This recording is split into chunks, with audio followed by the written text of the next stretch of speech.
So, basahin ko po. Sino nag-utos sa inyo na maghandog sa harap ko? Huwag ninyong lapastanganin ang aking templo. Huwag na kayong magdala ng mga handog na walang halaga. Nasusuklam ako sa usok ng insenso. Nababagot ako sa inyong mga pagtitipon. Kumpis na ng bagong buwan at araw ng pamamahinga. Ang mga ito'y walang saysay dahil sa inyong mga kasalanan. Labis ako nasusuklam sa inyong pagdiriwang ng pista ng bagong buwan at ng iba pang mga kapistahan. Sawang-sawa na ako sa mga iyan at hindi ko na matagalan. Kapag kayo nananalangin sa akin, hindi ko kayo papansinin. Kahit na kayo'y manalangin ng manalangin, hindi ko kayo papakinggan. Sapagkat marami na ang inyong pinaslang.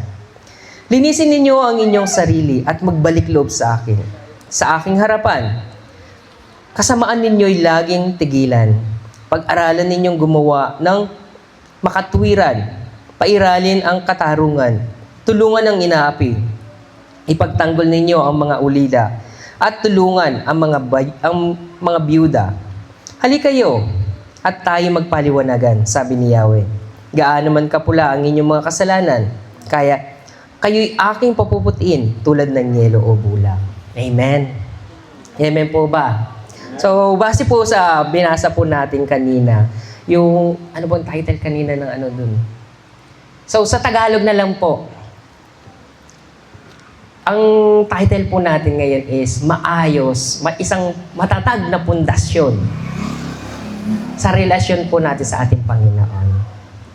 So, base po doon sa teksto po na binasa po natin, kapag sinabi pong pagbuo ng matatag na relasyon sa ating Panginoon, kinakailangan po ng bagay na time.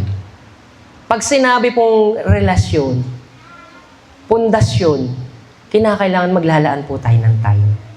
Halimbawa po sa mga mag-asawa, bago kayo naging mag-asawa, nanligaw muna ang inyong mga asawa. Nag-spend muna yan ng time bago kayo maging mag-asawa. Ganon din po sa pagbuo po ng relasyon natin sa ating Panginoon. Kinakailangan natin ng time. Ang ikalawa, commitment. Kinakailangan po natin ng commitment.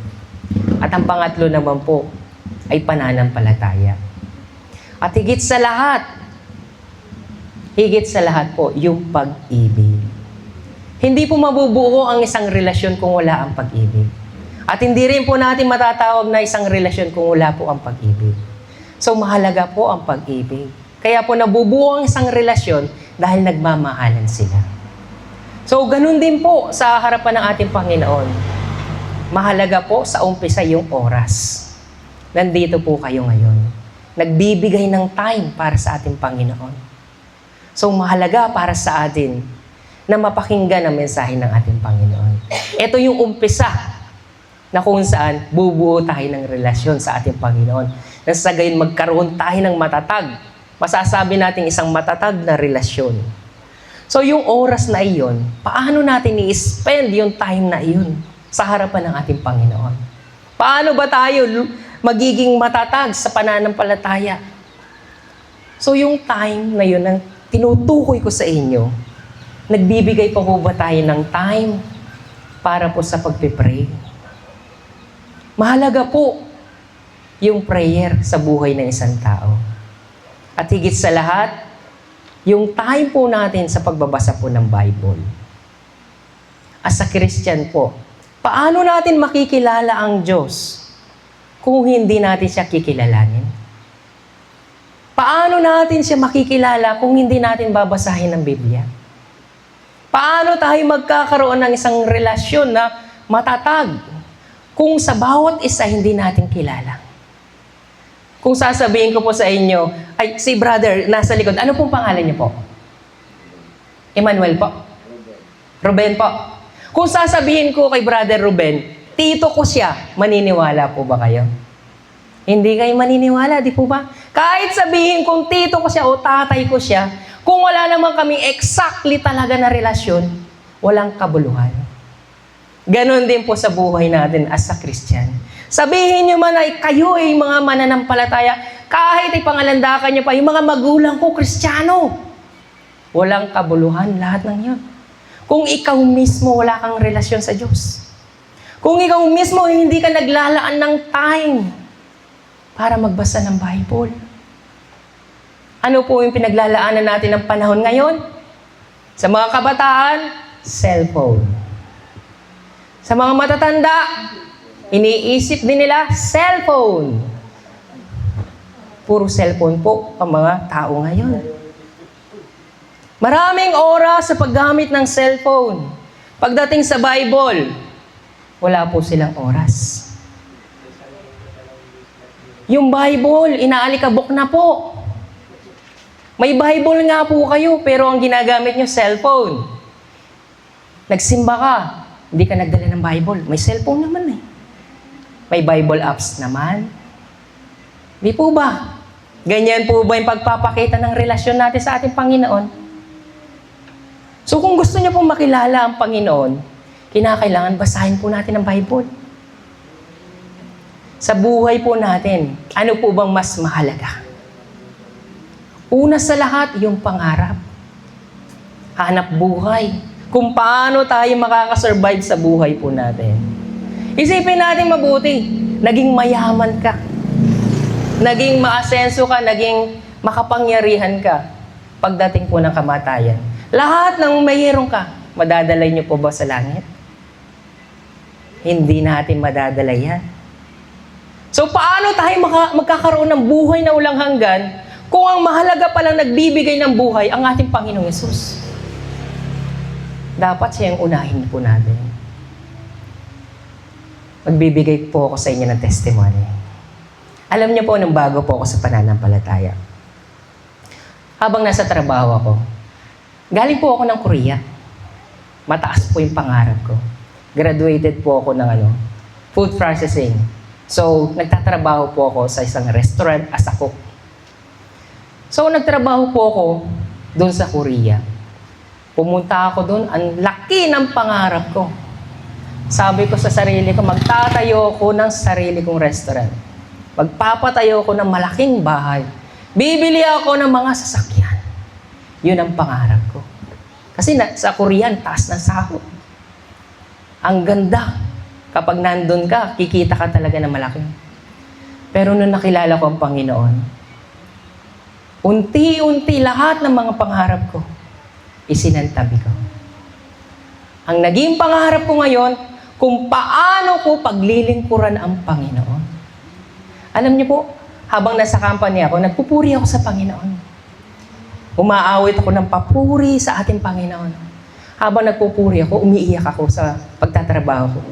Meron akong tinig na narinig. Tinawag yung pangalan ko. Sabi niya, Roger. Di ko pinansin. Roger. Di ko pa rin pinansin. Sa ikatlong beses na tawag niya, ano po yun? Tinanong ako, ano ang pinakamahalagang bagay sa buhay mo? Hindi ko pinansin. Tinanong ako ulit, anong pinakamahalagang bagay sa buhay mo? Sinagot ko siya, Lord, alam mo na. Di ba nababasa mo kung anong nasa puso ng tao? Alam mo na yan, Lord. Sa ikatlong beses. Anong pinakamahalagang bagay sa buhay mo? Sige, Lord, sabihin ko na talaga sa'yo. Gusto ko magkaroon ng isang malaking bahay. Gusto ko magkaroon ng isang restaurant. Bilang isang manager. Gusto ko magkaroon ng isang sasakyan. Yun ang pangarap ko, Lord. Pero alam niyo po anong sagot sa akin ni Lord? Alam mo ba kung bakit ko sinasabi sa iyo ito? Sapagkat malapit na akong dumating. Yun ang sabi ng Panginoon. Yun ang sabi ng Holy Spirit na nagsasalita habang ako'y nasa company. Habang ako'y nagtatrabaho. Alam niyo po anong ginawa ko? Iniwan ko yung trabaho ko. Lumabas ako ng company. Tumakbo ako, nagtatalon-talon. Nagsisigaw-sigaw. Malapit na dumating ang Panginoon! Ganon ang ginawa ko po. Binitawan ko lahat ng pangarap ko. Alam niyo po, lahat ng pangarap ko sa buhay, wala akong narating. Pero yung pangarap ko na maglingkod sa Panginoon, nandito na po ako. Bilang buhay na patotoo. Lahat po tayo may pangarap. Lahat tayo kailangan natin ng pera. Pero sa huling araw, ang pera ay walang halaga. Kinakailangan po natin ng relasyon sa ating Panginoon. Higit sa lahat, kahit may pera ka, huwag mong kakaligtaan magbasa ng Bible. Tuwing may problema ka, ang Bible ang sagot. Tuwing may mga pagsubok ka, yung Bible ang sagot.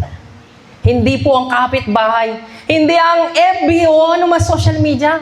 Tuwing may problema kayo, pinupost niyo yung problema ninyo. Mas lalong tumitindi ang problema. Alam niyo po kung bakit? Dahil binabahagi niyo po ang problema ninyo sa mga taong walang pakialam sa inyo. Lalong lumalaki ang problema niyo dahil ang problema ng ibang tao napupunta po sa inyo.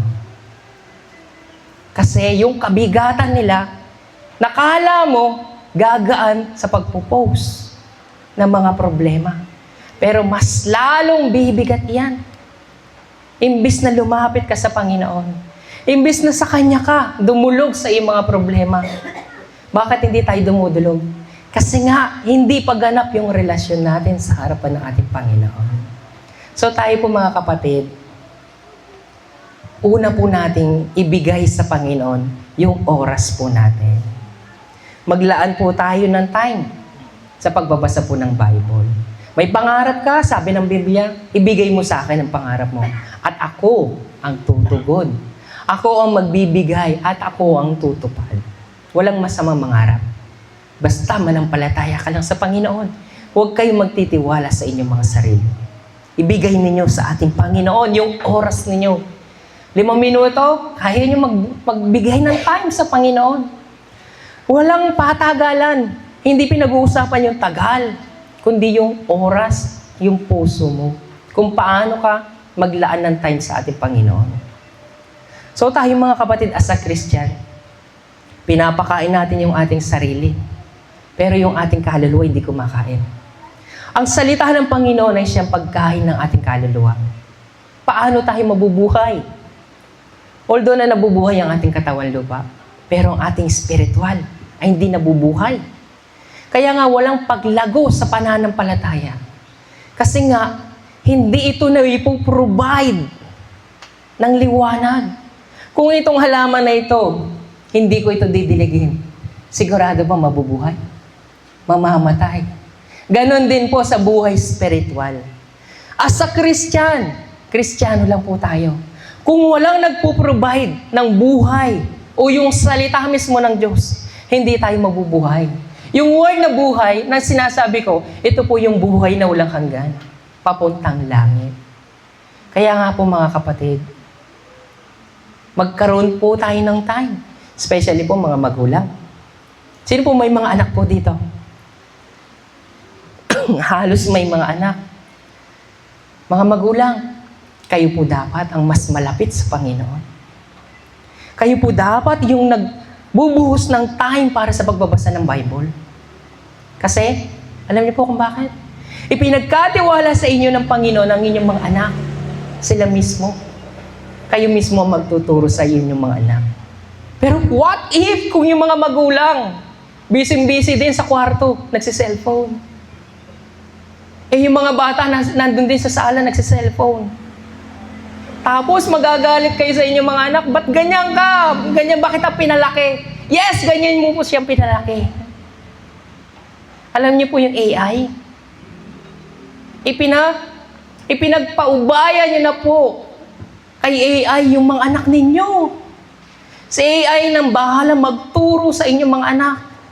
Siya nang bahala. Alternative mother, parents. Hindi na yung mga magulang. Na dapat sana yung mga magulang ang nagtuturo sa kanilang mga anak. Anong natututunan ng mga bata? Kalaswaan.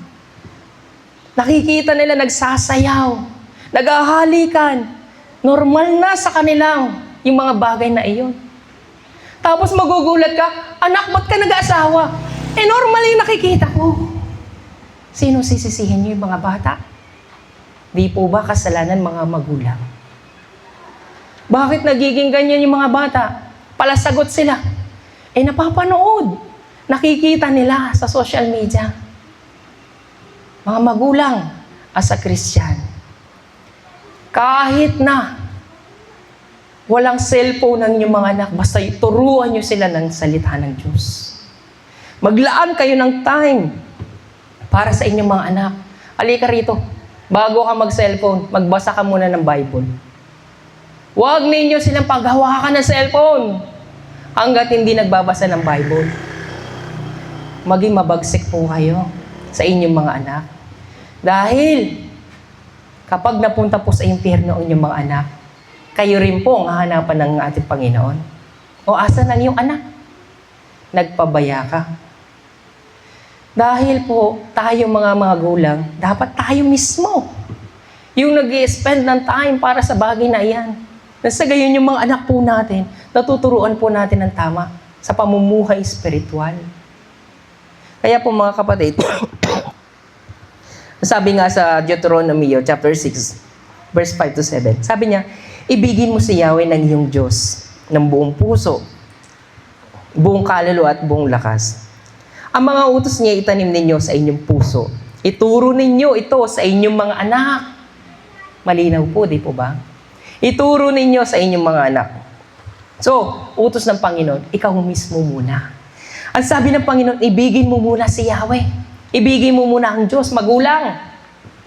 Ng buong puso, ng buong kaluluwa at ng buong lakas. Ikaw muna, mga magulang. And the next, once na alam mo na yung pag-ibig na yan, sabi ni Lord, ang mga utos niya itanim mo sa iyong puso, ituro mo naman yan sa iyong mga anak. Pag-aralan ninyo ito sa inyong tahanan, sa inyong paglalakbay, sa inyong pagtulog sa gabi at sa inyong pagbangon sa umaga. Gusto ng Panginoon na magbasa ka ng Bible tuwing umaga at tuwing gabi. Alam niyo po, sa Korea, sa trabaho po ko, gumigising po ako ng maaga, alas 5. Papasok ako ng maaga. Yung asawa ko walang trabaho. Ang kinakailangan gawin ng asawa ko, required siyang gumising. Alam niyo po kung bakit? Hindi ako papasok ng trabaho na hanggat hindi kami nagba-Bible study. Kinakailangan mo magbasa ng Bible bago ka pumasok ng trabaho. Dahil yan ang sinasabi ng Panginoon. Magbasa ka ng Bible. Paggising mo ng umaga, pagdating ko po na galing trabaho, anong gagawin? Magba-Bible ulit po kami. Spend time. Kahit 30 minutes lang. Kung minsan pa nga 15 minutes. Walang problema. Basta, may oras tayo para sa Panginoon. So tayo mga magulang, isipin nyo, kala nyo, trabaho lang sa loob ng bahay. Hindi.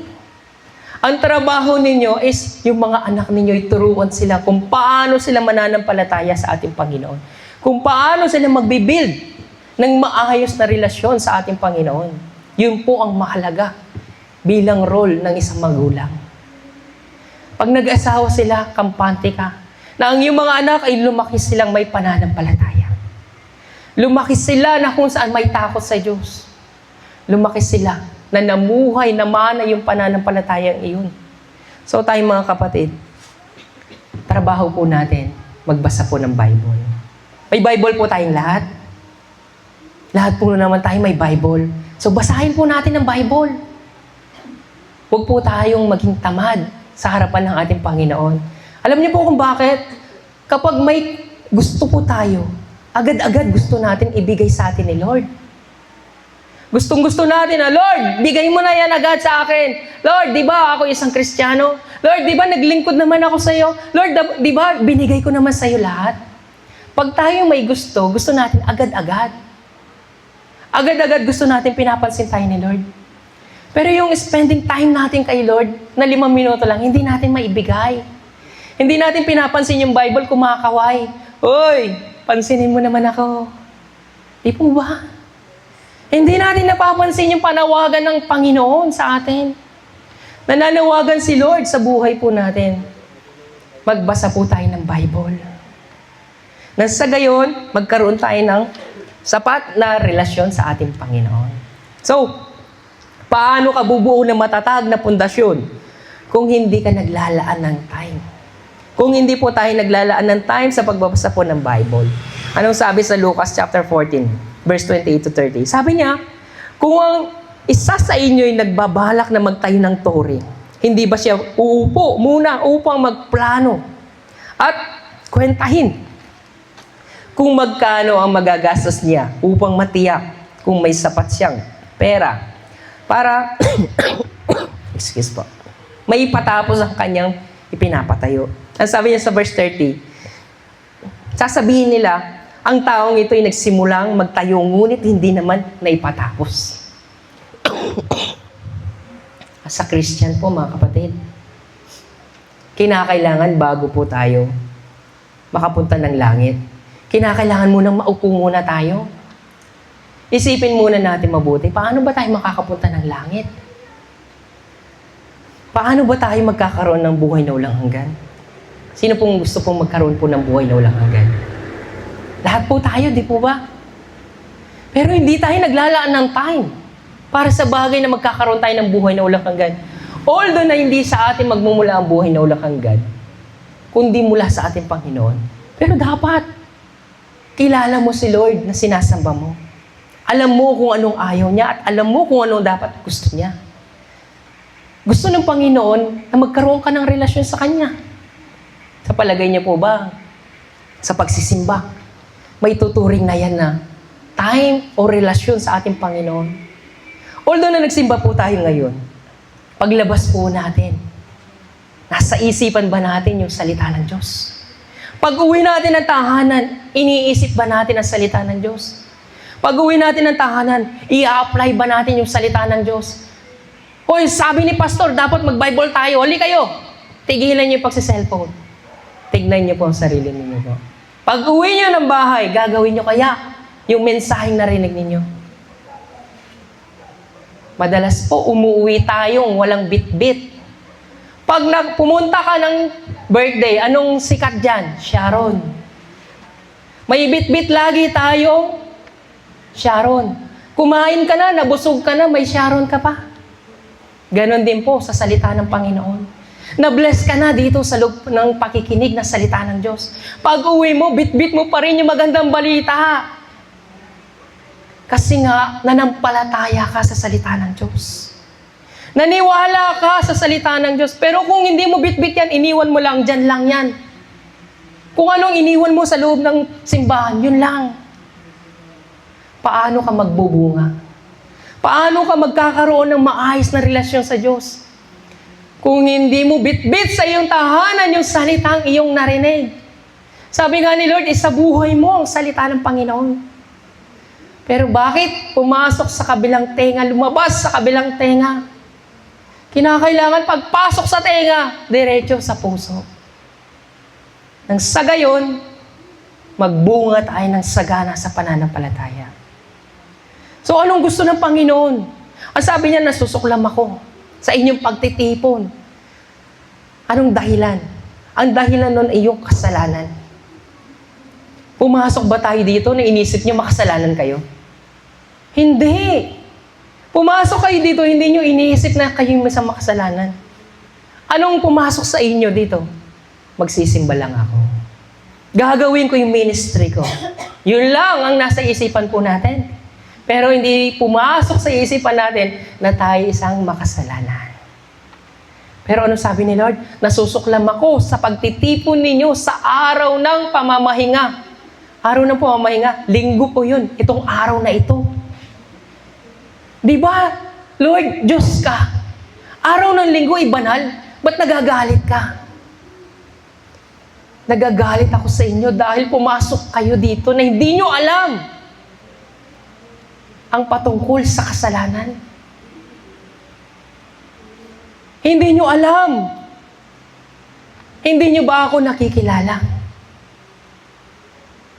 Kung kilala natin ang Panginoon, alam ninyo kung anong ugali niya, kung anong ayaw niya. Sa mga may asawa po, sigurado yung mga asawa nyo, alam na ninyo kung anong ugali niya. Alam ninyo kung anong favorite niya dahil asawa niyo siya. Kung tayo iisa sa Panginoon, alam na rin ninyo kung anong gusto ng Panginoon at ayaw ng Panginoon. Nasusuklam ang Diyos sa kasalanan. Nasusuklam siya sa kasamaan. Pero, Tandaan po ninyo, mahal ka ng Panginoon. Kaya ka nga nandito, nais ng Panginoon na paunawa sa iyo yung mga kasalanan mo. Dahil nais ng Panginoon na ikaw ay magkaroon ng kapatawaran sa iyong mga kasalanan. Kung ikaw ay mapapatawad, ikaw ay bibigyan niya ng bagong puso. Isang puso na masunurin. Isang puso na may pag-ibig. Pero, huwag po nating patigasin ang puso po natin. Tanggapin natin ang salita ng ating Panginoon. Tanggapin natin yung salita mismo ng ating Panginoon. Kaya nga mga kabataan, paano sila matututo sa pananalangin?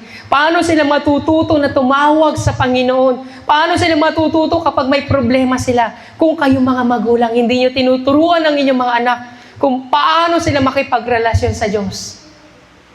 Nasaan po ang inyong mga anak? Mga magulang, di po ba dapat akay-akay ninyo ang inyong mga anak? Saan man kayo nandoon, dapat nandito ka. Mga kabataan, kung kayo ang tinawag ng Panginoon, mananampalataya ba ang inyong mga magulang? Ang inyong mga kapatid, mananampalataya ba? Bakit ikaw lang mag-isa nandito? Di ba dapat inaakay niyo sila?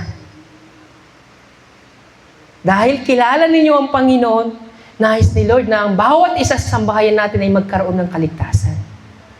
So tayo mga kapatid, tayong tinawag ng Panginoon, isipin natin mabuti, paano ba tayo lalalim sa pananampalataya?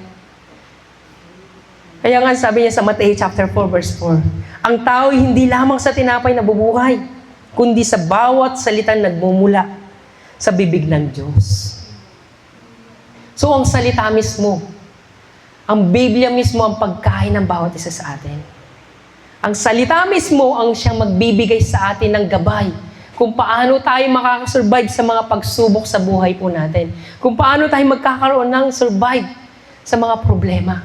At itong salita mismo ng ating Panginoon ang siyang magbibigay sa atin ng kaganapan upang tayo magkaroon ng buhay na walang hanggan. So yung kalawa po, yung commitment. Pag sinabing commitment, dapat meron kang dyan, pakikipag-usap. Prayer po. Spending time po sa prayer. Paano po ba tayo magdasal? Sa pagdarasal po natin, usually, 99%. Nagdarasal ka kasi may gusto ka. Totoo po o hindi? Sa lahat ng prayer mo, sa 100%, 99% is kahilingan mo. Nasaan doon si Lord sa prayer mo? Andun yung si Lord na nagdasal ka ng 1%, in Jesus' name, I pray. Amen. 99%, Lord, gusto kong magkaroon ng ganito. Lord, gusto kong lumago ang aking business. Lord, tulungan mo ang aking mga anak. Lord, tulungan mo. Ganyan, ang dami ng ating kahilingan. 99% sa atin lahat ng yon. Pero 1% lang kay Lord. Paano ba tayong manalangin sa harapan ng Panginoon? Tunay ba nating kilala si Lord sa buhay po natin? Bakit hindi natin ipag-pray kay Lord? Lord, tulungan mo ang aking anak na magkaroon siya ng faith sa iyo. Lord, tulungan mo ang aking mga magulang. Bago man sila pumanaw, magkaroon sila ng pananampalataya. Wala tayong ganong klaseng panalangin. Kasi focus tayo sa mga bagay na nakikita natin. Focus tayo sa sitwasyon na meron tayo ngayon. Kung ganap tayong may relasyon sa ating Panginoon, alam niyo kung anong nararamdaman ng ating Panginoon. Alam ni Lord na ang bawat isa sa inyo ay mapupunta ng impyerno kung hindi kayo magsisisi sa inyong mga kasalanan. Pero bakit hindi nyo nakikita iyon? Kasi maging sa sarili nyo man, hindi nyo nakikita kung ano ng estado ng relasyon nyo sa ating Panginoon. Kapag lumapit ako sa ilaw, makikita nyo ako. Kapag pumunta ako sa dilim, hindi nyo ako makikita. Ganon din ang relasyon natin sa Panginoon. Pag lumapit tayo kay Lord, makikita at makikita lahat ng ating mga kasalanan. At dun papasok yung repentance. At yun ang gusto ng Panginoon. Nais ng Panginoon na lahat tayo magsisi sa ating mga kasalanan. Kaya nga binanggit niya dito sa Isaiah na binasa po natin. Basahin ko lang. At sabi niya, linisin ninyo, sa verse 16, linisin ninyo ang inyong sarili. At magbalik loob sa akin. Ibig sabihin, repentance. Nagagawa ninyo yung tungkulin ninyo. Pero may kulang, anak. Isang bagay ang kulang. Yung hindi mo kinikilala ang kasalanan. So tayo mga kapatid, mahalaga ang repentance. O yung pagsisisi sa kasalanan. Kaya nga sabi ni Lord, bago tayo mag-start ng service, bago ka umalis ng tahanan, ang sabi ni Lord, anak, halika muna. Tayo magpaliwanagan. So ibig sabihin may commitment. Meron kayong commitment sa ating Panginoon, mag-uusap muna tayo. Ang sabi niya, sabi ni Yahweh, gaan naman kapulang yung kasalanan. Kayo'y aking papuputiin tulad ng yelo o bulak. So gaano mang kalalim ang kasalanan na meron po tayo. Kaya tayong patawarin ni Lord. Kaya huwag niyong isipin na hindi ka mapapatawad ni Lord sa iyong mga kasalanan. Lahat tayong makasalanan, maliit man o malaki, pantay-pantay yan sa harapan ng Diyos. Ang gusto ni Lord, makita mo yung sarili mo. Kasi once na hindi mo nakita ang sarili mo, mapapalayo ka sa Panginoon. Akala mo malapit ka kay Lord, akala mo nagsisimba ka, malapit ka sa Diyos. Pero the more na lumalapit ka, ang Panginoon ay malayo sa iyo. Dahil ito sa iyong kasalanan. Dahil sa pagkakasala ng tao, sila'y napapalayo sa Panginoon. So, ang kinakailangan natin gawin, linisin mo muna ang iyong sarili. Manalangin ka at pagsisihan mo ang iyong kasalanan. Nang sa gayon mapatawad ka ng Panginoon, yung barrier ng kasalanan is mawawala. Sa likod ng pader na ito, kung pupunta ako, gagamitin ko yung mic, siguradong maririnig niyo ako. Pero hindi niyo ako makikita. Ganon din si Lord.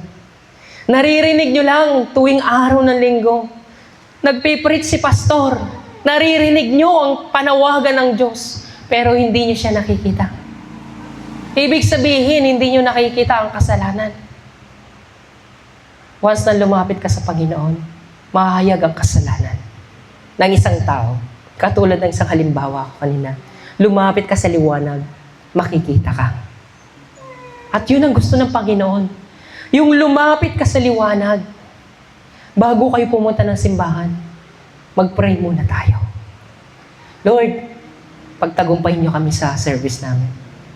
Lord, alam kong hindi ako karapat-dapat na humarap sa iyo. Pero Lord, humihingi ako ng kapatawaran sa aking mga kasalanan. Patawarin mo ako, Lord. Hindi ako karapat-dapat. Pero dahil sa iyong habag, minahal mo ako at pinatawad.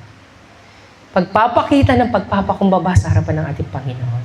Pero pumapasok tayo sa simbahan na parang wala. Kaya nga, ang tendency, uuwi tayo na walang bit-bit. Kasi nga, may barrier sa pagitan natin mula sa ating Panginoon. Abot tayo ng Panginoon, pero tayo mismo. Hindi natin makita ang Panginoon. Naririnig natin siya, pero hindi malinaw sa buhay natin. Sapagkat hindi tayo namumuhay ng tama sa harapan ng ating Panginoon. So tayong mga kapatid, mahalaga po ang pananalangin. Magdasal tayo. Mag-spend tayo ng time para sa pagdarasal. Hindi lamang po para sa mga kahilingan po natin. Kundi maglaan po tayo ng time para sa paghingi ng kapatawaran ng ating mga kasalanan. Na sa gayon, tayo patatawarin ng ating Panginoon. Hindi po tayo makakapunta ng langit kung hindi tayo humingi ng tawad. So humingi tayo ng tawad sa ating mga kasalanan at tayo patatawarin ng ating Panginoon. So, ano pong kasunod? Pananampalataya. Paano ba tayo manampalataya sa ating Panginoon? Nananalig ba tayo sa kanyang mga salita? Ang sabi ng Panginoon, isuko mo ang lahat. Itakul mo ang iyong sarili. Pasanin ang krus, araw-araw. Pero mahirap, di po ba? Ang hirap sumunod sa kalooban ng ating Panginoon. Ang hirap isuko yung sarili mo na kung saan yung mga kabataan ngayon, may mga cellphone sila, tapos isusuko mo yung sarili mo. Ikaw nandun ka lang sa bahay, hindi ka magmumukmuk ka, magbabasa ka ng Bible. Ang hirap isuko na kung saan nakikita mo yung mga ibang tao na may sasakyan na sila, may mga bahay na sila, pero ikaw, naiinggit ka. Lahat tayo nakakaramdam ng pagkainggit. Pero kung mananampalataya tayo sa Panginoon, ano sana sabi ng Biblia? Doon sa langit, wala nang kamatayan. Sa langit, wala nang hinagpis, wala nang pagluha. Kaya nga mga kapatid, mananampalataya tayo sa ating Panginoon. Kinakailangan po nating palalimin yung oras natin sa ating Panginoon. Yung pananampalataya na yan. Manampalataya tayo sa mga pangako ng ating Panginoon. Sa kanyang mga salita. Higit sa lahat mga kapatid, pagsikapan natin na masunod ang kanyang kalooban. Basahin natin ang Bible na sa gayon, malaman natin kung paano tayo lalakad sa Panginoon. Kung hindi tayo magbabasa po ng Bible, paano natin malalaman ang kasalanan? Paano natin malalaman at maiintindihan itong bagay na ito isang kasalanan sa harapan ng Panginoon? Itong bagay na ito hindi pala kalooban ng Panginoon kung hindi tayo magbabasa po ng Biblia. So tayo mga kapatid, kinakailangan po natin ng pananampalataya. Isa lang ang sinasamba po natin ang Panginoong Jesucristo. At siya lamang ang daan, ang buhay at ang katotohanan. Walang makakapunta sa Ama, sabi niya, kundi sa pamagitan ng ating Panginoong Jesucristo. So manampalataya tayo sa ating Panginoon. Ang word na pananampalataya sa ating Panginoong Yesus, hindi po yung sinasabi natin na naniniwala ako kay Jesus. Ang word po na pananampalataya kay Jesus, yung naniniwala ka na naparito si Jesus Christ, nag-aalay ng buhay para sa iyong mga kasalanan. Naniniwala ka na ikaw ay isang makasalanan na at pinatawad ng Panginoon. Naniniwala ka na si Kristo'y namatay sa krus para sa iyong mga pagkakasala at muling nabuhay. Yun po ang word na pananampalataya. So ano pang mahalaga sa buhay natin para magkaroon tayo ng maayos na relasyon sa Panginoon? Yung pag-ibig po. Pagmamahal. Kahit sabihin natin Kristiyano tayo kung wala tayong pag-ibig, wala.